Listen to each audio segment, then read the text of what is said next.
First of all, your floss should be about arm's length, so that's about the length of my arm. You don't have to be exact, but that's about the length that you need. And you're going to start off with wrapping one end around your middle finger and wrapping the other end around the other middle finger. So you'll kind of twist it or spin it until you get about 6 inches of string.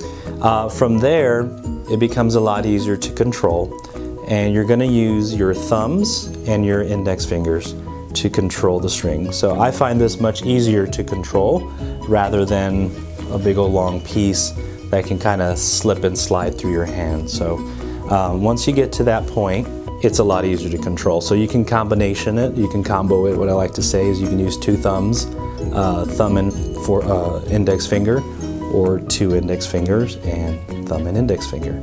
So if you got to reach further back, obviously you let go a little bit more string and you use your long fingers to reach back there.